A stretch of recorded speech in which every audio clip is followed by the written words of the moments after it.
Hello student, आप सबको अपने चैनल में स्वागत करती हूँ। आज का ये वीडियो क्लास 11 का जो हाफ ईयरली एग्जाम हो रहा है दिसंबर, ठीक है ना, उसी प्रश्न को हम हल करेंगे ऑब्जेक्टिव। ये जो देख सकते हैं, ये कक्षा 11 अर्धवार्षिक परीक्षा दिसंबर 2025, ये 15 दिसंबर को ही हुआ है, ठीक है ना। रसायन शास्त्र, केमिस्ट्री। इससे पहले हम लोग बायोलॉजी का क्वेश्चन हल कर चुके हैं, objective type question. Total 80 question है, ठीक है। 80 क्वेश्चन में 85 क्वेश्चन बनाना होता है, लेकिन हम पूरा 80 क्वेश्चन जो है वो सॉल्व किए। उसी प्रकार हम यहाँ केमिस्ट्री का 80 क्वेश्चन सॉल्व किए हैं। तो ये आप लोग चाहे क्लास 11th में हो या फिर आप केमिस्ट्री ऑब्जेक्टिव पढ़ना चाह रहे हैं, तो आपके लिए ये वीडियो काफ़ी हेल्पफुल रहेगा, ठीक है। इसमें जो है अर्धवार्षिक एग्जाम में क्लास 11 केमिस्ट्री पूर्णांक 100 मार्क्स का है, जिसमें से क्वेश्चन का जो पैटर्न है वो 2 खंडों में बटा है, ठीक है। Section A objective type question 1 से 80 तक, जिसमें 50 बनाना होता है और प्रत्येक प्रश्न जो है वो 1 अंक मिलेगा। इस प्रकार इसमें 50 अंक है, ठीक है। और सेक्शन बी में है, सेक्शन बी में जो है शॉर्ट आंसर टाइप है, ठीक है। शॉर्ट आंसर टाइप 15 बनाना है, जिसमें से प्रत्येक प्रश्न है 2 अंक का। इस प्रकार यहाँ पर 30 अंक मिला। और एक है सेक्शन बी में ही लॉन्ग आंसर टाइप क्वेश्चन, ठीक है। लॉन्ग आंसर टाइप में 4 प्रश्न बनाना होता है और प्रत्येक प्रश्न जो है वो 5 अंक का है। तो इस प्रकार यहाँ पर 20 लॉन्ग आंसर टाइप में और शॉर्ट आंसर टाइप में 30, टोटल 50। और इधर हो गया ऑब्जेक्टिव 50, है ना। तो पूर्णांक कितना हो गया? 50 50 100। तो आज हम यहाँ पर कंप्लीट 1 से 80 तक ऑब्जेक्टिव टाइप क्वेश्चन हल करेंगे केमिस्ट्री का। तो आप लोग देखिए, ठीक है। चलिए बिना देरी के शुरू करते हैं। क्वेश्चन नंबर 1, आधुनिक परमाणु भार पैमाना किस पर आधारित है, ठीक है ना। कि आधुनिक परमाणु भार जो है पैमाना किस पर आधारित है। तो परमाणु भार, है ना, जैसे कार्बन की संख्या 6 है, तो परमाणु संख्या है, लेकिन उसका परमाणु क्या होता है, लगभग लगभग परमाणु संख्या के उसके डबल होते हैं, ठीक है ना। हाइड्रोजन का 1 है, ऑक्सीजन का 8 है, और ये कार्बन का पैमाना किस पर आधारित है। तो इसका आंसर हो जाएगा 6, क्योंकि कार्बन का परमाणु संख्या 6 और उसके परमाणु भार क्या हो जाएगा 12, तो 1 का ए नंबर। फिर ऑक्सीजन का ग्राम परमाणु भार है, ठीक है। परमाणु भार को ग्राम में ही डिनोट करते हैं, तो ऑक्सीजन का ग्राम परमाणु भार क्या हो जाएगा, क्योंकि ऑक्सीजन का परमाणु संख्या 8, तो इसका ग्राम परमाणु भार हो जाएगा ये 16 ग्राम, ठीक है। फिर क्वेश्चन नंबर 3, सल्फर डाइऑक्साइड का आणविक भार है। सल्फर डाइऑक्साइड का आणविक भार, आणविक भार हम कैसे निकालते हैं, जैसे SO2 है, तो S का जो है परमाणु द्रव्यमान कितना हो जाएगा, परमाणु संख्या इसका 16 है, तो परमाणु द्रव्यमान 32 हो जाएगा। उसी प्रकार ऑक्सीजन का क्या है, 8 है ना। तो 16 हो जाएगा उसका परमाणु द्रव्यमान। अब जो जितना जिसका संख्या है उससे गुना करके जोड़ देते हैं। जैसे सल्फर का 1 अणु है, तो 32 गुना 1। ऑक्सीजन के कितना है, 2 अणु है, तो 16 दूने 32, तो 32 और 32 कितना हो गया 64। तो यहाँ पर हो जाएगा 64 आंसर उसका आणविक भार होगा, किसका, सल्फर डाइऑक्साइड का आणविक भार, ठीक है ना। तो इस प्रकार हम लोग आणविक भार किसी अन्य तत्व का भी निकालते हैं। फिर 4 नंबर, एसटीपी का 1 ग्राम हाइड्रोजन का आयतन है। एसटीपी पर 1 ग्राम हाइड्रोजन का आयतन है, तो ये तो 11.2 लीटर है ना। कुछ कुछ पॉइंट है जो याद करने वाला ही है।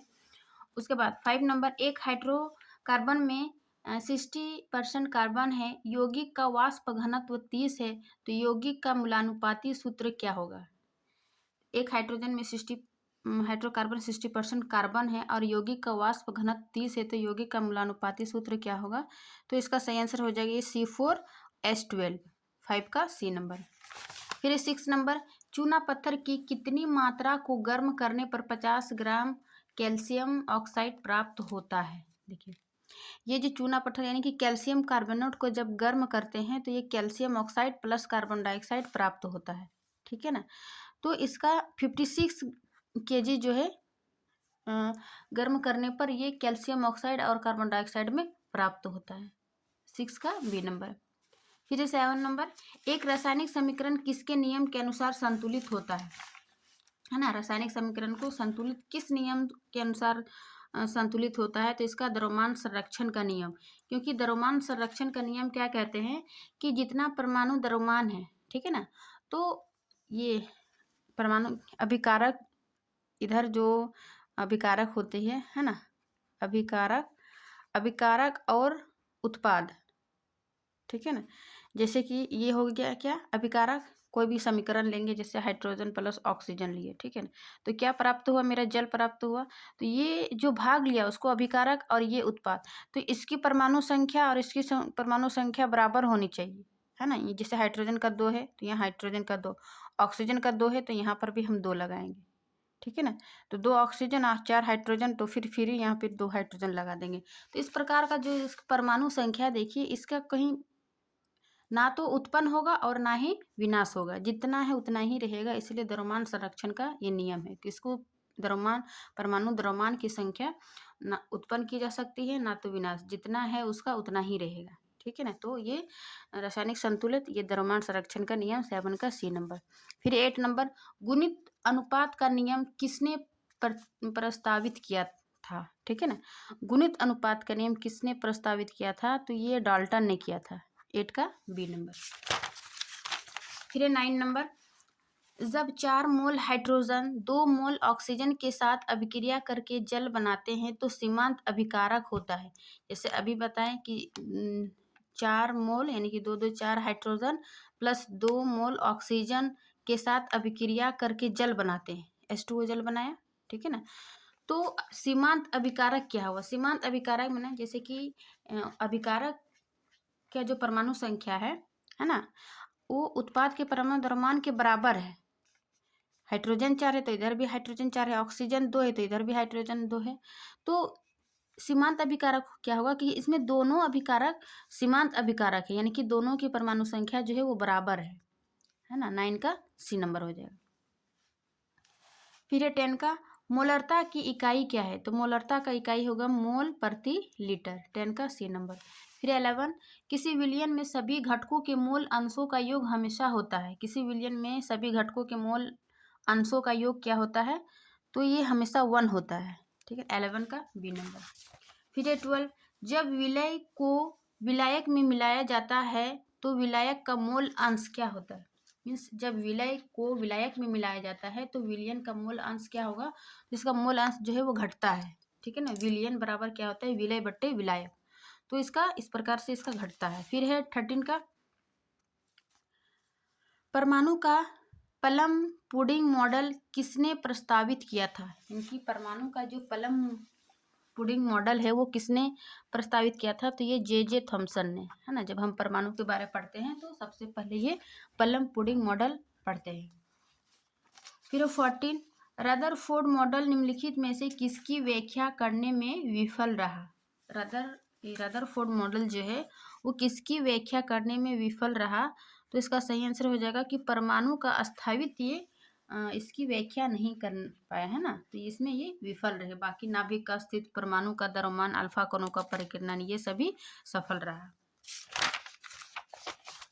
फिर 15 का, स्थिर कक्षाओं की अवधारणा किसके द्वारा प्रस्तुत की गई थी, स्थिर कक्षाओं की अवधारणा किसके द्वारा प्रस्तुत की गई थी, तो इसका होगा बोहर लिखा हुआ, यानी कि नील्स बोर, है ना, नील्स बोहर के द्वारा ये स्थिर कक्षाओं की अवधारणा प्रस्तुत की गई। फिर 16 का, इलेक्ट्रॉन की तरंग प्रकृति को किसने प्रस्तावित किया था, इलेक्ट्रॉन की तरंग प्रकृति को किसने प्रस्तावित किया था, इसका सही आंसर हो जाएगा डी ब्रॉगली ने, है ना, 16 का बी नंबर। फिर 17 अनिश्चितता सिद्धांत का प्रतिपादन किसने किया था, तो इसका हो जाएगा हाइजेनबर्ग। ये वैज्ञानिक नाम सब आपको किसने सिद्धांत दिया था, किसने प्रस्तावित किया था, ठीक है ना, तो ये याद रखना जरूरी है केमिस्ट्री में। तो अनिश्चितता सिद्धांत का प्रतिपादन हाइजेनबर्ग ने किया था। फिर 18 का, नाभिक किसके द्वारा एक साथ बंधा रहता है, ठीक है, नाभिक किसके द्वारा एक साथ बंधा रहता है, तो इसका सही आंसर हो जाएगा प्रबल नाभिकीय बल, यानी कि स्ट्रॉन्ग न्यूक्लियर फोर्स के कारण जो है वो एक साथ बंधा रहता है ना। परमाणु के अंदर ये जो नाभिक है, तो इलेक्ट्रॉन प्रोटॉन, ये प्रबल नाभिकीय बल के कारण एक दूसरे से बंधा होता है। फिर 19, बोहर के मॉडल में जब एक इलेक्ट्रॉन उच्च कक्षा से निम्न कक्षा में कूदता है तब, मीन्स उच्च कक्षा से निम्न कक्षा में कूदता है तब क्या होता है, तो इसका ऊर्जा उत्सर्जित होती है ना, ऊर्जा रिलीज होती है। 19 का बी नंबर। फिर ये 20 का, परमाणु संरचना की आधुनिक अवधारणा किस पर आधारित है? परमाणु संरचना की आधुनिक अवधारणा किस पर आधारित है? तो इसका सही आंसर होगा क्लासिकी यांत्रिकी के आधारित है। फिर 21, प्रकाश विद्युत प्रभाव दर्शाता है। प्रकाश विद्युत प्रभाव क्या दर्शाता है? तो प्रकाश की कणा प्रकृति है ना, कण प्रकृति।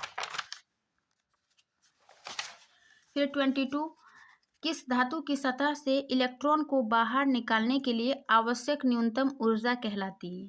किस धातु की सतह से इलेक्ट्रॉन को बाहर निकालने के लिए आवश्यक न्यूनतम ऊर्जा कहलाती है? तो इसका सही आंसर हो जाएगा कार्यफलन। फिर नेक्स्ट क्वेश्चन 23, उत्सर्जित फोटो इलेक्ट्रॉनों की गतिज ऊर्जा डैश पर निर्भर करती है, यानी कि उत्सर्जित फोटो इलेक्ट्रॉनों की गतिज ऊर्जा किस पर निर्भर करती है? तो इसका सही आंसर हो जाएगा प्रकाश की आवृत्ति पर निर्भर करती है। 24, अधिकतम गतिज ऊर्जा और आपतित विकिरण की आवृत्ति के बीच ग्राफ का ढलान देता है। अधिकतम गतिज ऊर्जा और आपतित विकिरण की आवृत्ति के बीच ग्राफ का ढलान देता है, तो इसका सही आंसर हो जाएगा ये प्लांक स्थिरांक है ना, ये इसका ग्राफ ढलान देता है। फिर ये 25 का, बोर के मॉडल के अनुसार स्थिर कक्षा में इलेक्ट्रॉन का कोणीय संवेग क्वांटीकृत होता है और डैश से दिया जाता है, मतलब किस फार्मूला से दिया जाता है? तो इसका 25 का ए नंबर हो जाएगा। फिर 26 का, हाइड्रोजन परमाणु की nवीं कक्षा में एक इलेक्ट्रॉन की ऊर्जा कितनी होती है? तो 26 का सी नंबर। फिर 27, हाइड्रोजन परमाणु में nवीं कक्षा की त्रिज्या डैश के समानुपाती होती है ना। हाइड्रोजन परमाणु में nवीं कक्षा की त्रिज्या डैश के समानुपाती होता है, किसके समानुपाती होता है?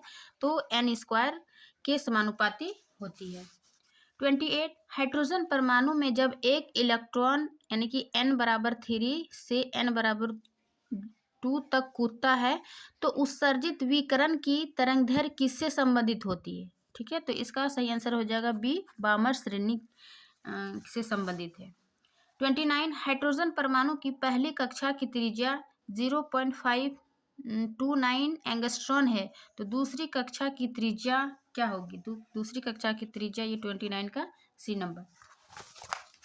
फिर 30, हाइड्रोजन परमाणु यानी कि n=1 की आयन ऊर्जा है। हाइड्रोजन परमाणु n=1 की आयन ऊर्जा क्या है? तो इसका सही आंसर हो जाएगा ये सी नंबर। एक तत्व का इलेक्ट्रॉनिक विन्यास इतना है, तो वह तत्व है। इलेक्ट्रॉनिक विन्यास हम ऐसे निकालते हैं, तो इसके तत्व क्या है? तो यहाँ पर जोड़ के निकाल लीजिए, 2 2 4 और 6 10 10 2 12 और 5 कितना हो गया? 12 5 17। तो 17 किसका इलेक्ट्रॉन परमाणु तत्व है, संख्या है? तो इसका क्लोरीन का कितना परमाणु संख्या होता है? 17। ठीक है ना, तो इस प्रकार इलेक्ट्रॉनिक विन्यास से हम इसका परमाणु संख्या निकाल सकते हैं। फिर 32 का, निम्नलिखित में से कौन सा क्लोरीन परमाणु संख्या बराबर क्रोमियम परमाणु संख्या बराबर 24 का सही इलेक्ट्रॉनिक विन्यास दर्शाता है? यानी कि क्रोमियम का जो है वो परमाणु संख्या 24 है, तो 24 को हम यहाँ पर कैसे लिखेंगे? ठीक है ना, यहाँ पे आधा करके लिखा हुआ है, यानी कि इससे पहले Ar आर्गेनियम के बाद ये 3DF और 4S1 आएगा है ना, 32 का बी नंबर। फिर नेक्स्ट क्वेश्चन 33, अफबाउ सिद्धांत के अनुसार 3p के बाद कौन सा कक्षक भरा जाता है? यानी कि अफबाउ सिद्धांत के अनुसार इलेक्ट्रॉन में कक्षा को भरने का नियम बताया था। ठीक है ना, जैसे पहले 1s आएगा, 2s, फिर 3p, 3s, 3p। तो इस प्रकार से 3p के बाद कौन सा कक्षक भरा जाएगा? तो 3p के बाद ये 4s भरा जाएगा है ना, 33 का बी नंबर। फिर 34 का, सॉरी ये 33 था। 34 क्या है? किसी कोष में इलेक्ट्रॉन की अधिकतम संख्या डैश द्वारा दी जाती है, यानी कि किसी भी कक्षा में इलेक्ट्रॉन की अधिकतम संख्या किसके द्वारा दी जाती है? तो इसका सही आंसर हो जाएगा 2n²। ये इसको फॉर्मूला से निकालते हैं कि किसी कक्षा में इलेक्ट्रॉन की अधिकतम संख्या कितनी है। फिर है 35, परमाणु क्रमांक 10 वाले तत्व का विन्यास है, यानी कि परमाणु संख्या जिसका 10 है उसका इलेक्ट्रॉनिक विन्यास क्या हो जाएगा। ठीक है ना, तो वही आप बाउ के सिद्धांत के अनुसार भरते हैं, तो इसका सही आंसर हो जाएगा सी नंबर। फिर 36, समान रासायनिक गुणों वाले तत्वों में होते हैं, यानी कि समान रासायनिक गुणों वाले तत्वों में क्या होता है, समान परमाणु क्रमांक या फिर समान संयोजकता इलेक्ट्रॉन की संख्या। तो 36 का बी हो जाएगा कि समान रासायनिक गुणों वाले तत्वों में समान संयोजकता इलेक्ट्रॉनों की संख्या होती है ना। संयोजकता क्या होती है, जो इलेक्ट्रॉन की सबसे बाहरी कक्षा में मौजूद होती है, जो जितना इलेक्ट्रॉन वो उसकी संयोजकता कहलाती है। ठीक है ना, 36 का बी नंबर। फिर नेक्स्ट क्वेश्चन 37, निम्नलिखित में से कौन सा तत्व ऑक्सीजन के समान समूह से संबंधित है। इसका कहने का मतलब है कि कौन सा तत्व ऑक्सीजन के समान समूह में, कौन सा ग्रुप में, जैसे क्या कहते हैं ऑक्सीजन है ना, ऑक्सीजन जिस ग्रुप में है तो ये सल्फर भी उसी ग्रुप में है, समान समूह में है ना संबंधित है, तो 37 का बी हो जाएगा। फिर 38, क्षार धातुओं का सबसे बाहरी इलेक्ट्रॉनिक विन्यास है। क्षार धातुओं का सबसे बाहरी इलेक्ट्रॉनिक विन्यास हो जाएगा ये NS1, 38 का ए नंबर। 39 का किसी तत्व की परमाणु संख्या 19 है। 19 किसका होता है, पोटेशियम का। तो किसी तत्व की परमाणु संख्या 19 है या निम्न में से किससे संबंधित है, यानी कि पोटेशियम जो है वो किस ग्रुप समूह में है और किस पीरियड में है, किस समूह और किस आवर्त में। तो इसका सही आंसर हो जाएगा ए नंबर, किस पोटेशियम जो है वो ग्रुप 1 में है और पीरियड 4 में है ना, समूह 1 आवर्त 4। और पोटेशियम का इलेक्ट्रॉनिक विन्यास ऐसा होगा, है ना, देख सकते हैं। फिर नेक्स्ट क्वेश्चन 40, निम्नलिखित में कौन सा विन्यास संभव नहीं है। इलेक्ट्रॉनिक विन्यास से कितने क्वेश्चन पूछे जा रहे हैं, यानी कि आपका पीरियोडिक टेबल से। ठीक है, निम्नलिखित में से कौन सा विन्यास संभव नहीं है, तो इसका सही आंसर हो जाएगा 40 का डी नंबर, क्योंकि एक अबाउ सिद्धांत के नियम है कि पहले 1s 2s 3 में 2p 3s, तो यहाँ पर 3d दिया हुआ है, तो ये संभव नहीं है। ठीक है ना। फिर 41 का Cu यानी कि कॉपर Z बराबर 29 का इलेक्ट्रॉनिक विन्यास क्या होगा, तो इसका इलेक्ट्रॉनिक विन्यास ये बी नंबर हो जाएगा। फिर 42, कक्षाओं में इलेक्ट्रॉन का प्रवेश निम्नलिखित में से किस नियम का पालन करता है। इलेक्ट्रॉन का प्रवेश में से किस नियम का पालन करता है, तो इसका सही आंसर हो जाएगा ये हुंड का, यानी कि इलेक्ट्रॉन को भरने का, जैसे अभी हम बताएं 1s 2s, तो अफबाउ का सिद्धांत, उसी प्रकार हुंड का नियम भी है, एरो करके ऐसे हुंड का नियम दिया था। फिर है पाउली अपवर्जन सिद्धांत, यानी कि इनमें से सभी जो है वो इलेक्ट्रॉन में का प्रवेश भरने का नियम है। फिर 43, कौन सी क्वांटम संख्या किसी कक्षक का आकार निर्धारित करती है। ठीक, किसी कक्षा का आकार कौन सी क्वांटम संख्या निर्धारित करती है, तो इसका सही आंसर हो जाएगा L, 43 का बी। फिर 44, निम्नलिखित में से कौन सी कक्षकों की ऊर्जा का सही क्रम है। ठीक है ना, ऊर्जा का सही क्रम कौन सी है, तो इसका सही आंसर हो जाएगा 44 का ए नंबर, यानी कि सबसे पहले सबसे बाद में जो आएगा उसमें सबसे 3D 4s 3p ये सबसे कम है। ठीक है ना, तो इसका सही क्रम ए हो जाएगा। फिर नेक्स्ट क्वेश्चन 45 का, सोडियम क्लोराइड में बनने वाले बंध का प्रकार है, यानी कि किस प्रकार का बंध है। हम लोग बंधक पढ़ते हैं, आयनिक बंधन, सहसंयोजक बंधक, विद्युत बंधक। तो सोडियम क्लोराइड क्योंकि ये सोडियम पॉजिटिव और क्लोरीन है ना नेगेटिव आयन देते हैं, तो ये आयनिक बंध हो जाएगा कि इसमें इलेक्ट्रॉन का आदान प्रदान हो रहा है। ठीक है ना, आयनिक में, तो 45 का बी नंबर। फिर ये नेक्स्ट 46 का, VSEPR सिद्धांत के अनुसार रेखिक आकार वाला अणु क्या है। ये VSPR सिद्धांत है, तो इसका रेखिक आकार वाला अणु क्या हो जाएगा, इसका सही आंसर हो जाएगा ये कार्बन डाइऑक्साइड, 46 का बी नंबर। 47 है, निम्नलिखित में से किसका बंध क्रम सबसे ऊंचा है, तो इसका ऑक्सीजन O यानी कि ऑक्सीजन 2, ऑक्सीजन के 2 अणु पॉजिटिव। फिर 48, NH3 में बंध कोण लगभग है। NH3 में बंध कोण लगभग क्या है, तो 107 एंगस्ट्रॉम, 48 का डी नंबर। फिर नेक्स्ट क्वेश्चन 49, एसिटिलीन में कार्बन का संकरण है। एसिटिलीन में कार्बन का संकरण क्या हो जाएगा, इसका हो जाएगा sp। एसिटिलीन का फॉर्मूला क्या हो जाएगा, C2H2। 50 शून्य द्विध्रुव आघूर्ण वाला अणु है। शून्य द्विध्रुव आघूर्ण वाला अणु कौन सा है? तो इसका सही आंसर हो जाएगा कार्बन डाइऑक्साइड। फिर है नेक्स्ट 51, निम्नलिखित में से कौन सा बंध सबसे अधिक ध्रुवीय है? सबसे अधिक ध्रुवीय हो जाएगा ये हाइड्रोजन और ये फ्लोरीन का बंध। 52, बेंजीन में पाए बंधों की संख्या है। बेंजीन में पाए बंधों की संख्या कितनी है? तो इसका सही आंसर हो जाएगा 3। पाए बंध मतलब बेंजीन का फॉर्मूला क्या हो गया? C6H6, ठीक है ना। तो बेंजीन का इसको हम इस प्रकार स्ट्रक्चर बनाते हैं ये। तो ये एक के बाद जैसे डबल यहाँ लगाए तो ये सिंगल होगा, फिर डबल, फिर डबल, यानी कि इसमें डबल जो है वो 3 है। तो डबल बॉन्ड को ही पाई बॉन्ड हम लोग लिखते हैं, और सिंगल बॉन्ड कितना है? 3 है। तो सिंगल बॉन्ड को ये सिग्मा इस प्रकार लिखते हैं। तो बेंजीन में पाई बॉन्डों की संख्या कितनी बोल रही है? तो ये 3 हो जाएगा 52 का ए नंबर। फिर है 53, निम्नलिखित में से किसकी ज्यामिति त्रिकोणीय समतलीय है? ठीक है, तो इसका सही आंसर हो जाएगा BF3 का। ज्यामिति त्रिकोणीय समतलीय है। 54, BeCl2 में Be का संकरण है। संकरण क्या हो जाएगा? Sp। देखिए संकरण से भी क्वेश्चन पूछा जा रहा है। 55, निम्नलिखित में से कौन सा अणु अष्टक नियम का पालन नहीं करता है? अष्टक नियम का पालन कौन सा नियम नहीं करता? ये BF4, ठीक है, और इसका संकरण है अभी हम, ठीक है, त्रिकोण के समतलीय। फिर नेक्स्ट क्वेश्चन 56, बंध लंबाई का सही क्रम है, यानी कि बॉन्ड जो बनाते हैं triple bond, double bond, single bond, तो उसका सही क्रम क्या हो जाएगा? ये सबसे कम स्ट्रांग होगा ये ट्रिपल बॉन्ड, फिर डबल बॉन्ड, फिर सिंगल बॉन्ड सबसे स्ट्रांग होगा, ठीक है ना। तो ये इसका ऑर्डर है बी नंबर। 57 है SF6 का आकार क्या है? तो SF6 का आकार होगा अष्टफलकीय। 57 का सी। 58 का निम्नलिखित में से किसमें समन्वयी उपसंयोजक बंध होते हैं? ठीक है, निम्नलिखित में से किसमें समन्वयी उपसंयोजक बंध होते हैं? इसका सही आंसर हो जाएगा 58 का सी नंबर। 59, N2 का बंध क्रम है, देखिए नाइट्रोजन का बंध क्रम क्या हो जाएगा? ये 3 है ना। 59 का सी नंबर। 60, निम्नलिखित में से किसकी बंध वियोजन ऊर्जा सबसे अधिक है?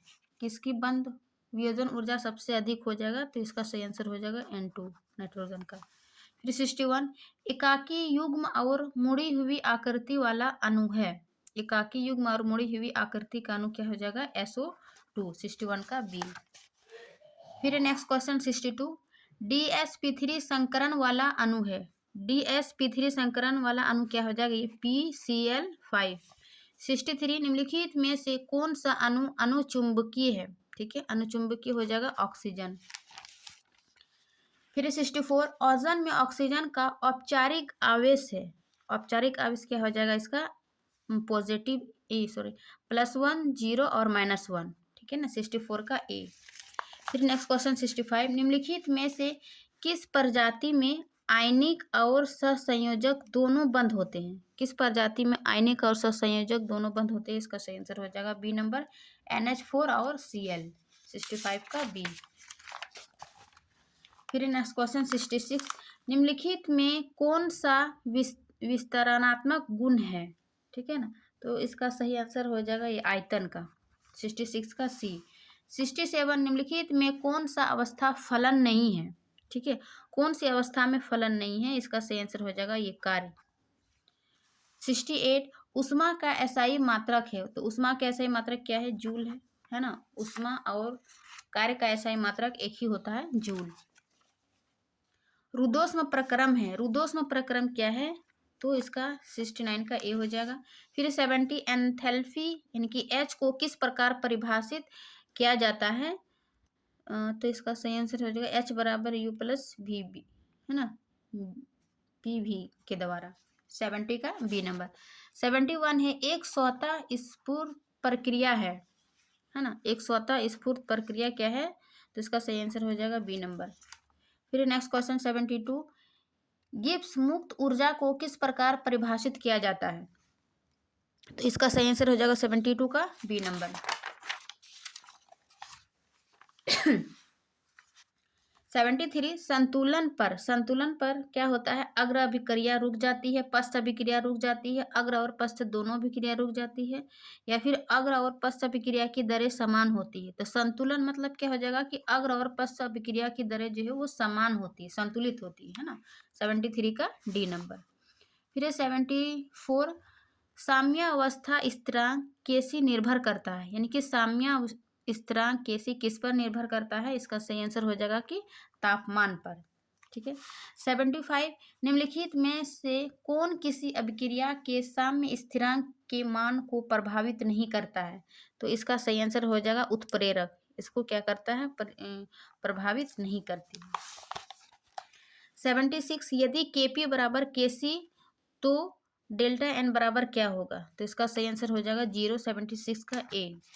77 का यदि Kp है ना ग्रेटर देन Kc तो अभिक्रिया क्या होगा, तो इसका सही आंसर हो जाएगा साम्य अवस्था में होगी।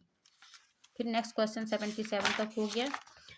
78 एक समरूप साम्यावस्था में सभी अभिकारक और उत्पाद होते हैं। एक समरूप साम्यावस्था में सभी अभिकारक और उत्पाद क्या होते हैं, तो इसका सही आंसर हो जाएगा कि एक ही प्रावस्था में होते हैं। फिर 79 Kp और Kc के बीच संबंध है, क्या संबंध है, तो 79 का ए नंबर हो जाएगा। फिर 80 25 डिग्री सेल्सियस पर एक उदासीन विलयन का पीएच मान है।